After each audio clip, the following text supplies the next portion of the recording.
British advanced pain clinic, నొప్పి మాయం, surgery దూరం. For appointments 9155515563. నువ్వు ప్రెగ్నెంట్ అయ్యావని తెలిసాక మీ కమ్యూనిటీ వాళ్ళు నిన్ను అప్రోచ్ అవుతూ ఉన్నారా, అడుగుతున్నారా సజెషన్స్ కానీ ఏమైనా? నేను యాక్చువల్లీ మొన్నటిదాకా ఎవరికి చెప్పలేదు యాక్చువల్లీ. ఎందుకంటే మళ్ళీ అంటే ఉంటుంది కదా ఒక అవును, బయటికి వెళ్తే మరి అది డిస్టర్బ్ అవుతుందేమో, అసలు ఇంట్లో వాళ్ళు కూడా భయపడుతున్నారు అని నేను ఎవరికి షేర్ చేయలేదు. దాని తర్వాత ఇక్కడ జాయిన్ అయిన తర్వాత ఇంకా నాకు కూడా అనిపించింది ఇది మాట్లాడాల్సిన విషయము, ఇప్పుడే మాట్లాడకపోతే వేరే వాళ్ళకు కూడా ఈ అవేర్నెస్ అందదు అని ఇమీడియట్గా స్టెప్ తీసుకున్నా ఈ క్యాంపెయిన్ చేయడానికి. సో ఇప్పుడు సిచ్యువేషన్ ఇప్పుడు 8th మంత్లో ఉన్నా. సో నా బాడీ స్ట్రక్చర్ చూస్తుంటే మీకు అసలు అర్థమవుతుంది. ఇప్పుడు చూడండి, ఇది టోటల్ బేబీ బంప్. ఇక్కడ నుంచి ఇక్కడికి అసలు స్పేస్ లేదు చూడక్క. అవునమ్మా, కంప్లీట్గా ఇక్కడ నుంచి ఇక్కడికి. ఇప్పుడు ఇలా కూర్చుంటే బేబీ ఒత్తుకుని పోతుంది. అయ్యో నిజంగా ఇటువైపే టోటల్ మామూలుగా ఇలా ఉంటుంది బేబీ బంప్. అవును కదా, నాకు ఇలా ఉందన్నమాట. ఇలా పెరుగుతుందని నాకు తెలీదు కదా ప్రెగ్నెంట్ అయ్యే ముందు కదా. సో నాకు ఎట్లా వస్తుంది ఏంటి, ఇప్పుడు నాకు సిజరీన్ చేస్తే ఇక్కడ కోయాలి, లేదంటే ఇక్కడ కోయాలి, మధ్యలో కోయాలి. ఎక్కడికి వస్తున్నా నేను కూర్చునే పొజిషన్కి ఇబ్బంది. నేను బాత్రూమ్ వెళ్తే ఇట్లా మడతలు పడుతుంది. ఇప్పుడు అంటే ఇండియా కాంప్లికేషన్స్ మనకి ఉన్నాయి. ఇప్పుడు దీనికి అవేర్నెస్ కావాలి కదా. మనకి అదర్ కంట్రీస్లో చూస్తే ప్రతిదాన్ని వాళ్ళు షోకేస్ చేసి చూపిస్తారు మన కంటికి అర్థం అవడానికి. ఇదేదో స్కిన్ షోనో బాడీ షోనో కాదు, అవేర్నెస్ కావాలి. ఇప్పుడు నాకు ఇలా ఉంది, నాలాగే ఇంకొకరు ఉండొచ్చు కదా. అవును, వాళ్ళకి అర్థమవుతుంది కదా, ఓహో నేను ప్రెగ్నెంట్ అయితే నాకు ఇలా ఉంటుంది. మినిమం నాలెడ్జ్ అట్లీస్ట్ వాళ్ళు ఎట్లా ఉండాలి. అండ్ ఈవెన్ మనకి సెక్స్ చేసేటప్పుడు పొజిషన్స్ కూడా for a disable person with a normal person, what is the conditions, అసలు ఏ మాత్రం కూడా ఒక్క లైన్ కూడా ఇక్కడ డిస్కషన్ లేదు మనకి. హెల్త్ అనేది ఎంత ఇంపార్టెంట్. ఇంకొకటి మనకి ఎయిడ్స్ దినోత్సవం ఎప్పుడో తెలుసు, అవునా కదా. ఎందుకు? ప్రమోషన్ వల్లే కదా. మళ్ళీ గవర్నమెంట్ కూడా డిజేబిలిటీ 21 కేటగిరీస్ ఉన్నాయి. వాళ్ళ హెల్త్ కండిషన్స్ ఏంటి, పోలియో వేయించుకోమని మాత్రమే మనకి చెప్తున్నారు. వచ్చిన తర్వాత ఏంటి పరిస్థితి, ఎట్లుంది వాళ్ళది పరిస్థితి, వాళ్ళకి హెల్త్ రిక్వైర్మెంట్స్ ఏమున్నాయి అనేది వాళ్ళు కూడా పబ్లిసిటీ చేయాలి కదా. ఓన్లీ వీల్ చైర్లు ఇవి అవి డిస్ట్రిబ్యూషన్సే కదా. నిజంగా వాళ్ళు పబ్లిసిటీ చేస్తుంటే మిగతా ఇప్పుడు ఆశా వర్కర్లు ఉన్నారు, మన రూరల్లో హెల్త్ కేర్ సెంటర్స్ ఉన్నారు. నేను ఇప్పుడే మనం వెళ్దాం, మీరు వెళ్ళండి అక్క, వెళ్ళి అడగండి డిజేబుల్కి ఎట్లా ట్రీట్ చేస్తారు మీరు అని. రూరల్ హెల్త్ కేర్ సెంటర్లో గైనిక్ డాక్టర్ ఉంటారు, ఆశా వర్కర్ని అడగండి. ఈ డిస్క్రిమినేషనా లేకపోతే వీళ్ళకి ఇక్కడ నీడ్ ఉంది ఇక్కడ వర్క్ చేయాలని తెలియకపోవడమా? నా క్వశ్చన్స్ అన్నీ ఇవే. ఎక్కడికి స్టెప్ పెట్టినా, ఎక్కడ కాలు పెట్టినా, ఏదైనా అవసరం ఉంది ఇది కావాలి అనుకున్నా అసలు అవసరానికి తగ్గ సర్వీసెసే లేవు. అదే ప్రాబ్లం నేను మాట్లాడేది. దాని మీద ఎవరైనా మాట్లాడాలి, చర్యలు తీసుకోవాలి. ఇవి మిగతావన్నీ పెన్షన్లు ఇవి కాదు. లైఫ్ ఇంకా చాలా నీడ్స్ ఉన్నాయి మాకు. ఆ 4,000 6,000 పెన్షన్లు కాదు మా జీవితం. ఇప్పుడు WHO వరల్డ్ హెల్త్ ఆర్గనైజేషన్ 16 కోట్ల మంది డిజేబుల్ ఉన్నారని చెప్తుంది. దీన్ని ఎవరు లెక్కలోకి తీసుకోవట్లేదు. ఇండియాలో 16 కోట్ల మంది ఉన్నారని.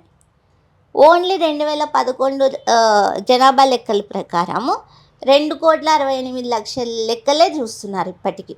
ఇప్పుడు మనం 24, 25లోకి వెళ్తున్నాం. అంటే ఎన్ని సంవత్సరాల గ్యాప్ ఉంది? ఇంకా డిజేబుల్లే పుట్టలేదు, లేకపోతే యాక్సిడెంట్ల వల్ల అవ్వట్లేదు, మనకున్న హెల్త్ ప్రాబ్లమ్స్ తోటి ఎంతమంది డిజేబుల్ అవుతున్నారు? Spinal cord injuries, what about spinal cord injuries? ఇవన్నీ ఎవరు డిస్కస్ చేయట్లేదు.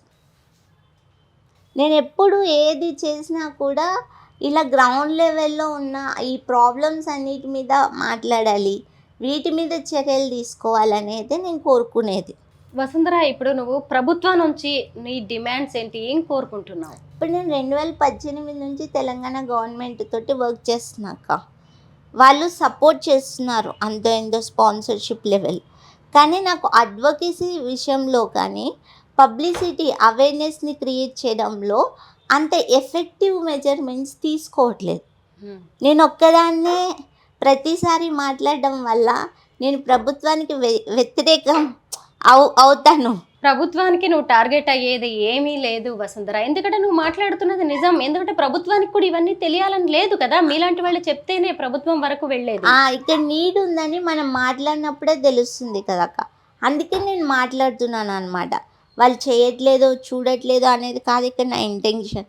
ఇక్కడ నీడ్ ఉంది, దీని మీద కూడా ఫోకస్ చేయండి. We need to spend some funds on these issues. ఇప్పుడు ఎలా మనం చేద్దాము అనుకోండి. ఇప్పుడు నేను చూపించాను, ఐ షోకేస్ మై బెల్లి, అట్లా ఎవరు చూపిస్తున్నారు? అవును, దిష్టి తగులుతుంది అంటారు తెలుసా, ముందు చున్నీ సరిగ్గా అన్ని వేసుకొని కనిపించనివ్వరు. ఇప్పుడు నా బ్యాక్ బోన్ వచ్చేసి ఇట్లా కర్వ్ ఉంది. I will give you my photos ఎట్లుంది అనేది, నా బాడీ అనేది. ఇంత సివియారిటీ ఉన్నప్పుడు 158 degrees ఉన్నప్పుడు ఆ బెల్లీని మెయింటైన్ చేయడం కానీ, ఆ బేబీకి ఏం కాకోకుండా హెల్త్ పరంగా డైట్ కానీ, ట్రావెల్లో ఎట్లా బెల్టులు వేసుకోవచ్చా, అసలు బేసిక్ అక్క ఒక వేర్ క్లాతింగ్ కూడా లేదు, ఏది లేదు. మళ్ళీ టెస్ట్లకి వెళ్ళాల్సినప్పుడు స్కానింగ్ అప్పుడు నార్మల్ బెడ్సే ఉంటున్నాయి. 1/2 hour 40 minutes వస్తుంది. నా ఆర్ట్తో రిలేటెడ్ బెడ్స్ డిఫరెంట్. సో బెల్లిని పెట్టుకొని బ్యాక్ బోన్ పెయిన్ తోటి 45 minutes అలా స్కాన్లో ఉండడం. మళ్ళీ అసలు ఇదంతా చిన్న చిన్న అవేర్నెస్లు, లేకపోతే వ్యాయామాలు ఏం చేయాలి. ఇప్పుడు నన్ను మేడం వాక్ చేయమంటోంది, వీల్ చైర్లో కూర్చోవాలి, పొట్ట ముడతలు పడుతుంది, నాకు లెగ్ పెయిన్ వస్తుంది, అసలు అవ్వట్లేదు బేబీ పెరిగే కొద్దీ. ఒకసారి ఎట్లే లిటరల్లీ కళ్ళలో నీళ్ళు వచ్చేసాయి అన్నమాట. ఎలా అనిపిస్తుంది, అనవసరంగా అనేది. మళ్ళీ నా బేబీని నేను చూసుకోలేను వెంటనే. నేను అనెస్థేషియాలో ఉన్నప్పుడు బేబీ పుట్టిన వెంటనే చూసుకోలేను కదా. అవును, అని ఇంత సెన్సిబుల్ ఇష్యూస్ ఉన్నాయి. మాట్లాడడానికి ఎక్కడ ఒక స్టేజ్ లేదు, ప్లాట్ఫామ్ లేదు. అందుకే నేను వచ్చాను, నీ వాయిస్ వినిపించడానికి వచ్చాను. నీలాంటి వాళ్ళ సమస్యలు ఇంకొన్ని జనం దృష్టికి వెళ్ళడానికో, డాక్టర్లు ప్రభుత్వం దృష్టికి వెళ్ళడానికో. నాకు ఇక్కడ ఇంకొక డౌట్ వచ్చింది వసుంధర, ఈరోజు నీ ద్వారా అన్ని కొత్త ప్రశ్నలు డాక్టర్స్కి కూడా నువ్వు ఒక ఛాలెంజ్ చేస్తున్నావు. డాక్టర్స్కి కూడా ఇలా ఉన్న ఒక పిహెచ్సిని ఎలా ట్రీట్ చేయాలి అనేది కూడా డాక్టర్స్ కి తెలియదు, కరికులంలోనే లేదట. ఇదే ఇక్కడికి వచ్చాక ఇక్కడ junior doctors and regular doctors ప్రతి ఒక్కరు ఈగర్లీ వెయిటింగ్, నా కేసు ఏమవుతుంది, ఎట్లా అవుతుంది. ఈవెన్ లేబర్ రూమ్ లో కూడా మేము ఉంటాం, చూస్తాం మేడం నన్ను రిక్వెస్ట్ చేస్తున్నారట. వాళ్ళు చెప్తున్నారు మా కరికులంలో లేదు ఎట్లా ట్రీట్ చేయాలనేది. బై గాడ్స్ గ్రేస్ నీకు గనక డెలివరీ నార్మల్ అయితే అసలు సూపర్, నీకు ఇంకా అసలు ఏ ప్రాబ్లం లేదు. ఎందుకంటే తనకి ఇప్పుడు సిజేరియన్ చెయ్యాలి అంటే బాడీ మొత్తం అనస్థీషియా ఇవ్వాల్సిందే, చాలా రిస్క్ అది. అయినా సరే ఆ నవ్వుతో ఎలా దాన్ని రాబోయే ప్రమాదాన్ని కూడా తన నవ్వుతోనే ఓవర్కమ్ చేయడానికి ట్రై చేస్తుంది. సరే, ఒక అమ్మవి నీ బిడ్డ ప్రతి కదలిక, ప్రతి మూమెంట్, ప్రతి సెకండ్, ప్రతి నెల నీకు ఎంతో ఇంపార్టెంట్. ఏంటి ఏమంటున్నాడు మీ బుజ్జిగాడు, తెలుస్తున్నాయా మూమెంట్స్? చాలా, అసలు మొత్తం తిరుగుతూనే ఉంటాడు పొట్టలో, అసలు ఆగడు. స్కానింగ్ అప్పుడు కూడా దొరకట్లేదు అనమాట, వాళ్ళు చాలా టైం పడుతుంది. చాలా బాగుంది ఇది జర్నీ. ఆగడు ఏంటి, అబ్బాయి అని డిసైడ్ అయిపోయావా? ఇంతకి నీకు ఎవరు కావాలి, అమ్మాయా అబ్బాయా? ఎవరైనా ఓకే, కానీ కొంచెం నా 6th సెన్స్ సిమ్టమ్స్ అట్లా నాకు బాయ్ ఏమో అన్నట్టు అనిపిస్తుంది. కొడుకు కావాలంట. కొడుకు కావాలని కాదు, తెలుస్తుంది అది. అంటే నాకు ఏం చెప్పారంటే, అమ్మాయి అయితే నా అందం మొత్తం తీసేసుకునేది ఇప్పటిదాకా, అబ్బాయి కాబట్టి నేను ఇంకా ఇట్లా అందంగా నిజంగా అవునవును అని అందరూ చెప్తున్నారు అనమాట. తను ఏం చెప్తుందంటే, మన పెద్దవాళ్ళు చెప్తారు కదా, సహజంగా కడుపులో ఉన్నది ఆడపిల్ల అయితే తల్లి అందవిహీనంగా అయిపోతుంది, అంటే నల్లగా అయిపోతుంది, ఇక్కడ ఈ మెడ ఇవన్నీ కూడా నల్లగా అయిపోతాయి. నేను అలాగే అందంగా ఉన్నాను కాబట్టి నాకు కొడుకే అని చెప్తుంది. ఎవరు రోజు అమ్మతో మాట్లాడుతూ ఉంటావా? ఎందుకంటే ఈ జర్నీలో నేను మీ అమ్మగారి గురించి తెలుసుకోవాలి, మీ హస్బెండ్ గురించి తెలుసుకోవాలి. వాళ్ళు ఏమంటున్నారు? వాళ్ళు కూడా నీలాగే సంతోషంగా ఎదురు చూస్తున్నారా? మా హస్బెండ్ అంటే ముందు భయపడ్డారు, ఒక 2 years తను ఒప్పుకోలేదన్నమాట. ఎందుకు వచ్చిన రిస్క్, నీ ప్రాణాల మీదకి అవసరమా, అనుకుంటే లేకపోతే లేదు, మన అడాప్షన్కి వెళ్దాం, పిల్లలే కావాలంటే నువ్వే కనాలా, ఇలా చాలా చెప్పారనమాట. నేను ఒప్పుకోలేదు, ఎందుకంటే మెయిన్ బ్లేమింగే అది కదా, పిల్లలు పుట్టరు అని. నేను బేర్ చేసేది, నేను క్యారీ చేసేదాన్ని, నాకు నమ్మకం ఉంది 100%. నేను నా హెల్త్ కండిషన్ కూడా చిన్నప్పటి నుంచి ఇట్లా ఉన్నా కూడా నాకు ఎటువంటి కాంప్లికేషన్స్ లేవు. బీపీ లేదు, షుగర్ లేదు, థైరాయిడ్ లేదు, ఇట్లా ఏజ్ పెరిగే కొద్దీ ఏదైనా కాంప్లికేషన్స్ వస్తుంటాయి, ఏం లేవు నాకు. ఓన్లీ నా బాడీ వెయిట్ నా లెగ్ మీద పడడం వల్ల లెగ్ పెయిన్ ఉంటుంది తప్పితే మిగతా ఏ విషయాల్లో కూడా ఐఎమ్ 100% నార్మల్. ఓకే. అసలు నా బ్లడ్ నేను ప్రెగ్నెంట్ అయినప్పుడు 13.5 ఉంది. నా అసలు హెవీ ఎక్స్ట్రా ఉంది నాకు. అలా ఇప్పుడు 9.5కి వచ్చింది 8 monthకి. అంటే మామూలు ఇండియన్ ఉమెన్కి ఉండాల్సిన లెవెల్. అంత హెల్దీగా ఉన్నా నేను, ఏం ప్రాబ్లం లేదు. ఇవన్నీ ఓన్లీ మిస్కన్సెప్షన్స్ మాత్రమే. ఈడిడి ఎప్పుడు వసుంధరా?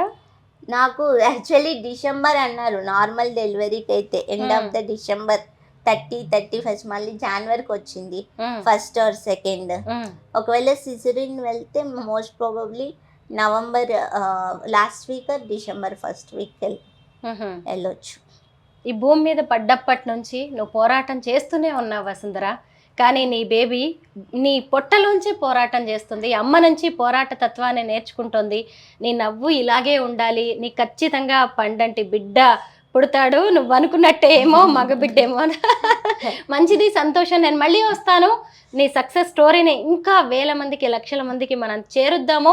చాలామందికి నువ్వు ఇప్పుడు కేస్ స్టడీయే కాదు, ఆదర్శం. నువ్వు అసలు ఒక ధైర్యానివి. నువ్వు నీ పట్టుదల ఇంకెంతో మందిని ముందుకు నడిపిస్తుంది. ఇంకెంతో మంది దివ్యాంగుల్ని, మంచిగా ఉన్న వాళ్ళు పెళ్లి చేసుకోవడానికి ముందుకు వస్తారు, ఇలా బిడ్డల్ని కానీ అవకాశం ఉంటుంది అని నువ్వు ఎప్పటికీ చరిత్రలో మిగిలిపోతావు వసుంధరా. ఆల్ ద బెస్ట్ అమ్మా. God bless you.